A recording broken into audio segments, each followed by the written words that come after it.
At 1:47 a.m. local time, one of Russia's most secret military trains rolled into a railway maintenance yard in southern Russia.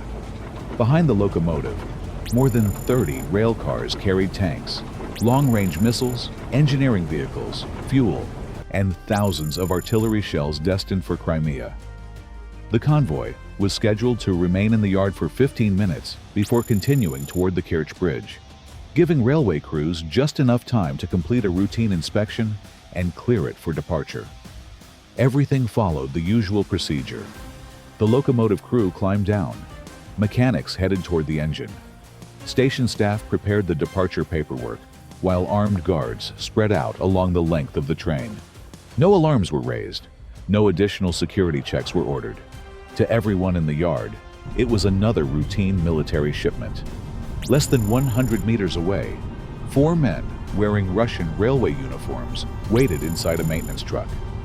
For 6 months, they had studied this rail yard, memorized its routines, forged its paperwork, and rehearsed every step they were about to take. Everything depended on the next 15 minutes. If one supervisor questioned their documents, if one guard decided to check their identities, or if the timetable changed, the operation would end before it had even begun. Then the timetable changed. The train arrived 7 minutes earlier than expected. Inside the truck, one of the operatives reached for the door. The team leader stopped him. Outside, the real train crew was already walking away from the locomotive. The replacement locomotive had not yet reached the maintenance track. No one spoke. Every second they waited meant less time to carry out the operation. Every second they moved too early increased the chance of being seen. 6 months of planning had just been cut from 15 minutes to 8. And this was only the first problem. Before sunrise, the mission would come within seconds of collapsing more than once. But every one of those moments began with the 7 minutes they had just lost. 6 months earlier, none of them knew how quickly a perfect plan could begin to fall apart. It had all begun with a single question. How could Ukraine disrupt Russia's military supply line to Crimea for more than a few days? Destroying another bridge wasn't the answer. Neither was striking another ammunition depot. Over the previous 2 years, Ukraine had repeatedly demonstrated that it could hit high-value targets deep behind Russian lines. Bridges had been damaged. Fuel depots had burned. Supply warehouses had exploded. Each attack forced Russia to react. But every reaction followed the same pattern. Engineers repaired the damage. Replacement equipment arrived. Military traffic resumed. The logistics network bent. But it never broke. Ukrainian planners reached an uncomfortable conclusion. As long as Russia controlled the railway system, it could recover from almost any single strike. The operation needed to target the system itself. Instead of searching for another target, intelligence officers began studying how military cargo actually reached Crimea. Railway timetables, locomotive assignments, maintenance schedules, crew rotations, dispatch procedures. Thousands of pages of railway records were reviewed. Day after day, the result was the same. Nothing. Every route appeared protected. Every major rail yard seemed too heavily guarded. One proposed operation after another was quietly abandoned. There simply wasn't a realistic way to reach a military convoy without being detected. Late one evening, long after most of the planning team had left, one railway analyst remained at his desk, comparing maintenance schedules with convoy movements. He wasn't looking for a train. He was looking for a mistake. For weeks, he found nothing. Then, one timetable caught his attention.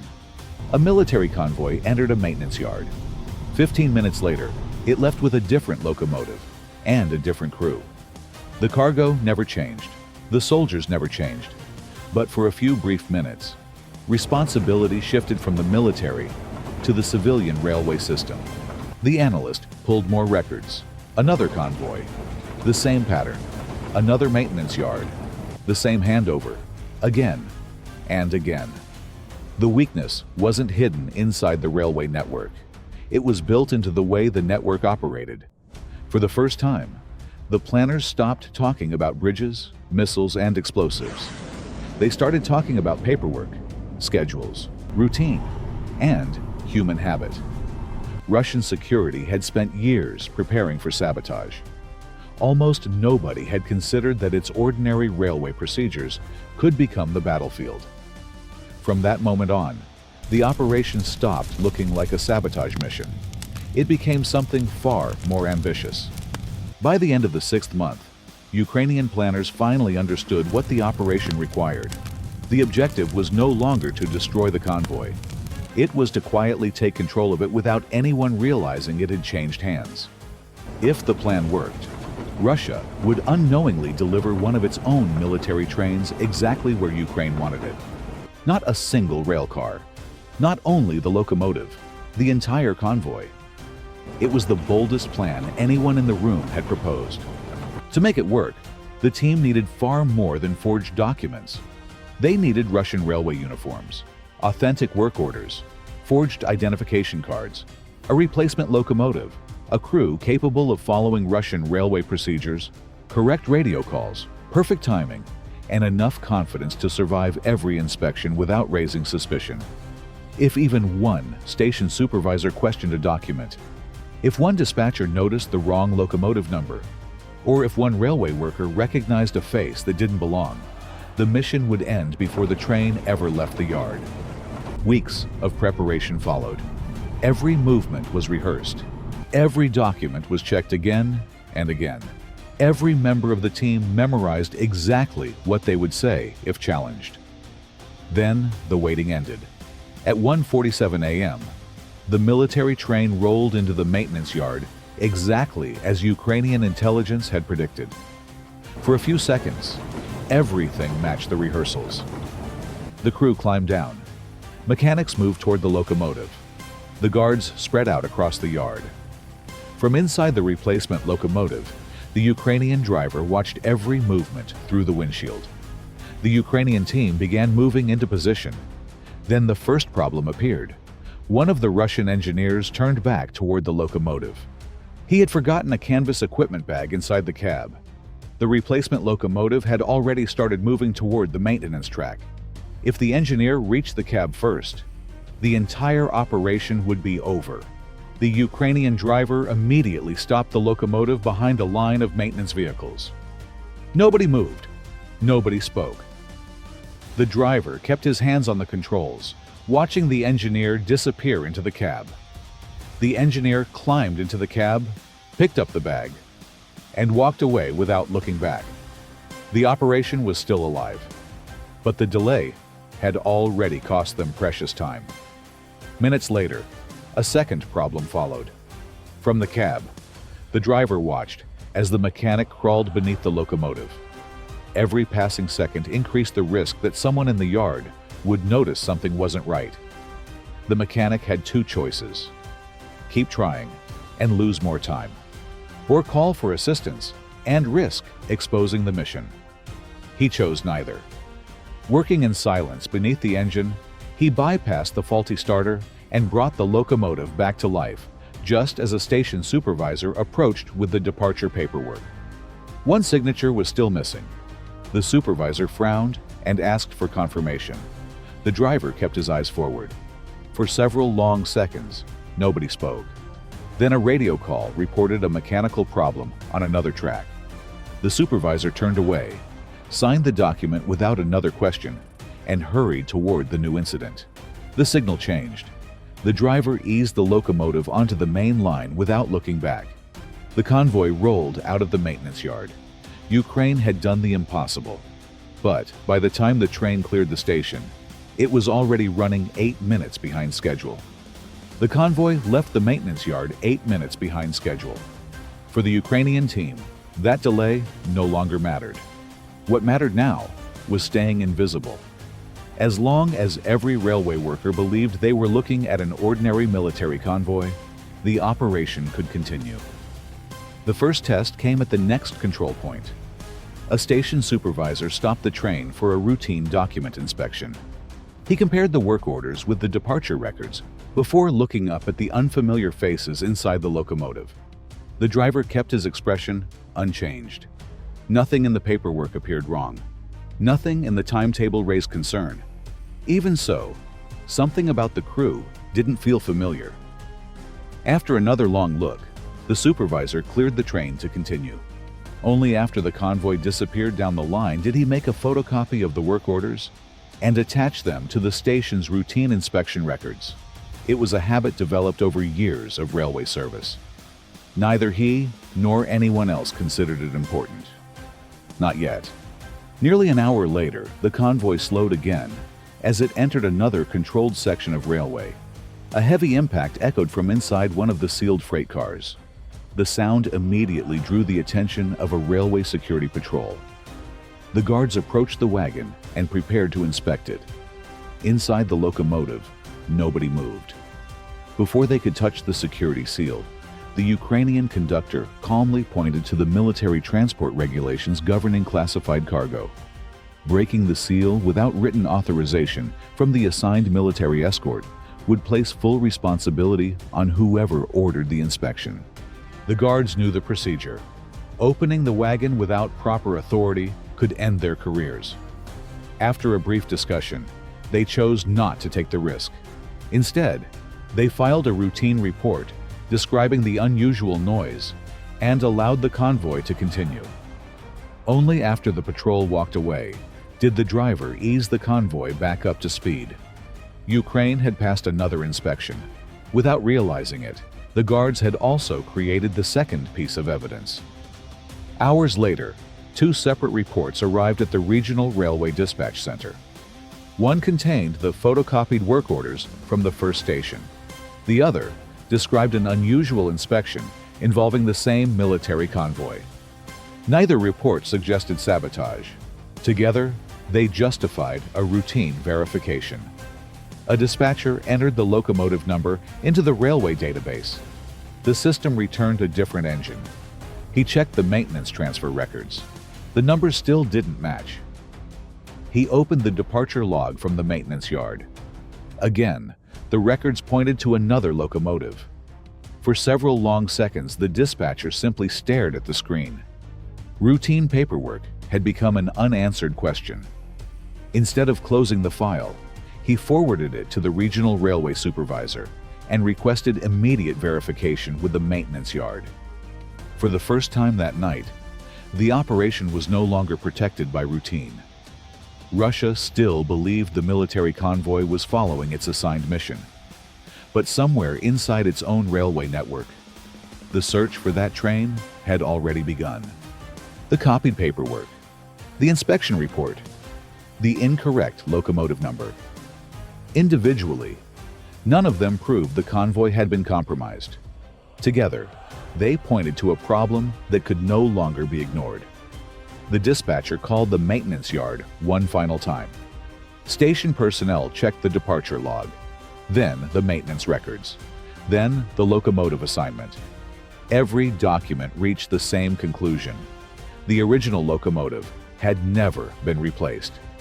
For several long seconds, nobody spoke. The military convoy moving toward Crimea should not have existed. Within minutes, the report moved beyond the railway network. Regional Railway Security was notified. Military Transport Command was informed. The response came immediately. Locate that train.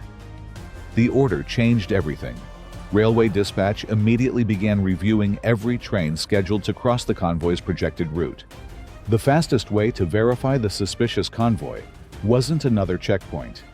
It was an inspection train already operating on the same railway corridor. Within minutes, its crew received new instructions. Confirm the locomotive. Confirm the crew. Report immediately. Unaware that the search had begun, the driver focused on a different problem. The inspection train was now moving toward them. The driver unfolded the route map across the control panel. A secondary bypass line could avoid the encounter.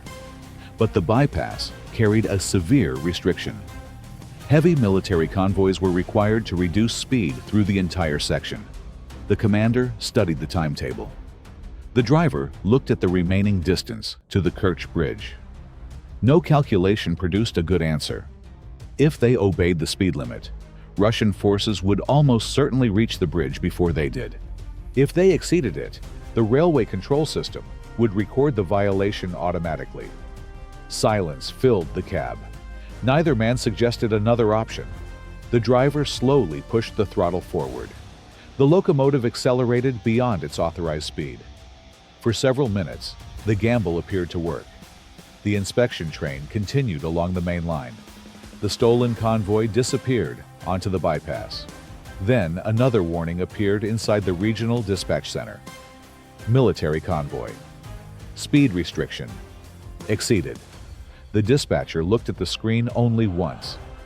This time, he didn't check the records again. He already knew which train it was. The speed alert was immediately forwarded to railway security. Bridge security received updated instructions. Patrol units were redirected toward the convoy's projected route. The search was no longer trying to identify the train. It was trying to intercept it. 15 kilometers remained. From that moment on, the operation had become a race to the Kerch Bridge. 15 kilometers remained. The operation had become a race. Russian railway security had narrowed the convoy's route. Bridge protection units were moving into position.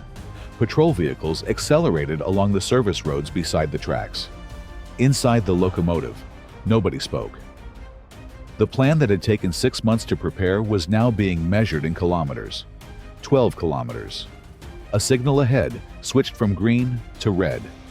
Russian controllers were finally trying to stop the convoy.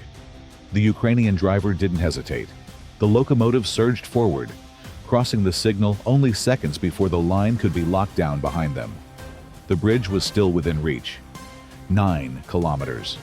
Then, the final problem appeared. The explosive charges had been programmed around the original timetable. But nothing about the mission still matched the original timetable. The train was running 8 minutes late. 8 minutes lost to an early arrival, to unexpected inspections, to missing paperwork, to every obstacle the team had survived since leaving the maintenance yard. If the automatic timer remained active, the explosives would detonate before the center of the convoy reached the bridge. 6 months of planning would fail in the final minutes. The operator stared at the countdown. His hand stopped above the control panel. No rehearsal covered this moment. No backup plan existed. Only one decision remained. He disabled the timer. From that point forward, the operation depended entirely on manual detonation. 5 kilometers. Blue emergency lights appeared behind the convoy. Russian patrol vehicles were gaining.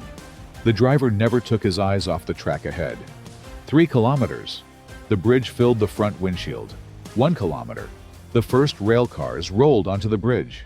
30 seconds. The patrol vehicles were now only a few hundred meters behind. 20 seconds. The driver held the convoy steady. The operator kept watching the bridge. 15. The commander watched the patrol vehicles closing from behind. 10. The center of the convoy reached the middle span. 5, 4, 3, 2, 1. The detonator was triggered. The explosion ripped through the bridge with enough force to tear apart the center of the convoy before flames and collapsing steel swallowed the railway crossing. The shockwave rolled across the water. Sections of the bridge folded downward. Burning fuel spread across shattered rail cars. For several seconds, the entire railway network fell silent. Bridge surveillance cameras lost their signal. Radio operators called the convoy. No one answered. They called again. Still nothing. Dispatchers checked the convoy's last reported position. Every report pointed to the same place. The Kerch Bridge. Emergency alerts spread across the railway network within moments. Rail traffic over the crossing was suspended.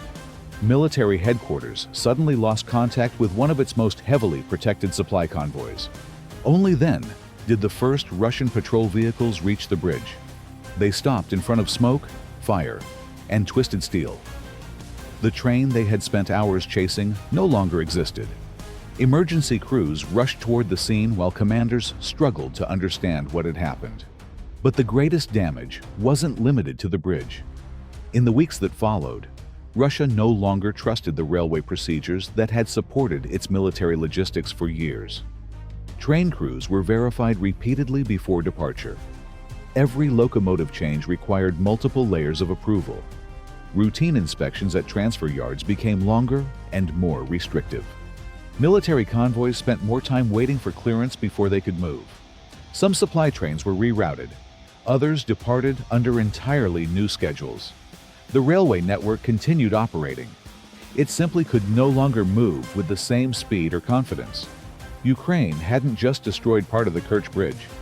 The operation forced Russia to slow the logistics system that kept Crimea supplied. Sometimes, the greatest victory isn't destroying your opponent's supplies. It's forcing them to distrust the system that moves them.